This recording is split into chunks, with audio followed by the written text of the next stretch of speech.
ছোট মাছ চচ্চড়ি করি তা একটু ভালো লাগে না, কেমন যেন বিচ্ছিরি একটা স্বাদ। মেজাজটাই খারাপ হয়ে যায়, যতবার রান্না করি ততবার সেম একই কাহিনী। কিছুদিন পরে মার বাড়িতে এলাম। মা কিচেনে রান্না করছে, আমি পাশে বসে আছি।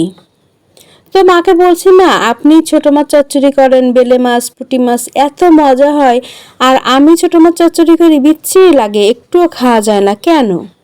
তো মা বলছে, তুই ছোট মাছ কেমন করে রান্না করিস? তাই আমি বললাম, কেন সব কিছুই তো দিই, জিরা বাটা, রসুন বাটা, পেঁয়াজ কুচি, কাঁচা ঝাল, হলুদ, লবণ, সব কিছুই তো দেই, তারপরে তো একটু ভালো লাগে না।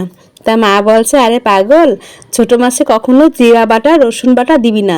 জিরা বাটা রসুন বাটা মাছের সম্পূর্ণ স্বাদটা নষ্ট করে দেয়। ছোট মাছ রান্না করতে শুধুমাত্র একটু পেঁয়াজ কুচি, কাঁচা ঝাল আর হলুদ লবণ লাগে, আর কিচ্ছু দিতে হয় না। তো আমি বললাম, মা আপনি কিভাবে রান্না করেন, আপনি আমাকে সেটা বলেন। তো মা বললো, শোন আমি বলি। ছোট মাছ রান্না করার জন্য চুলা আগে থেকে কখনোই ধরানো যাবে না।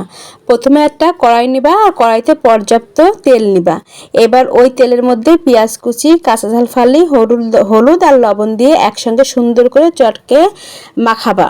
মাখানোর পরে এবার মাছটা দিয়ে দেবা, মাছটা অনেকক্ষণ ধরে মাখাবা, পুরো মাছটা মশলার সাথে মাখাবা।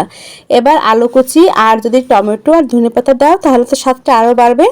সব একসঙ্গে দিয়ে সুন্দর করে হাতে অনেকক্ষণ ধরে মাখাবা, এবং এত সুন্দর করে মাখাবা যে প্রত্যেকটা মাছের গায়ে যেন হলুদ লবণ মশলাটা ঢোকে।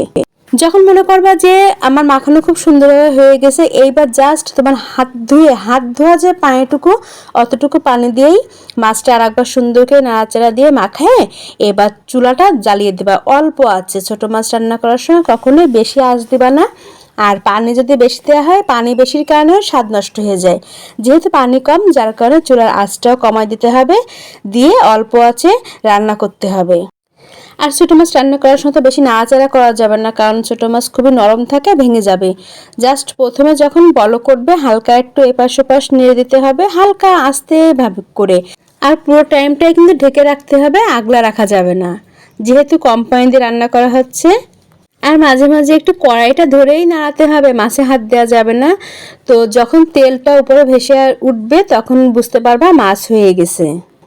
সেই যে মার কাছ থেকে রেসিপি জেনে আসলাম, আর যে ছোট মাছ খাওয়া শুরু করলাম, এই স্বাদ কোনোদিন ভোলার নয়। আগে যা হোক একটু কম খাওয়া হতো। আমার বড় মেয়েটা বেলে মাছ চচ্চড়ি ভীষণ পছন্দ করে, তো যবে থেকে বড় মেয়ে বেলে মাছ খাওয়া শিখলো তবে থেকে আপনাদের ভাইয়া বাজারে গেলেই আগে বেলে মাছ কিনবে, প্রত্যেক মাসে বেলে মাছ কিনবে।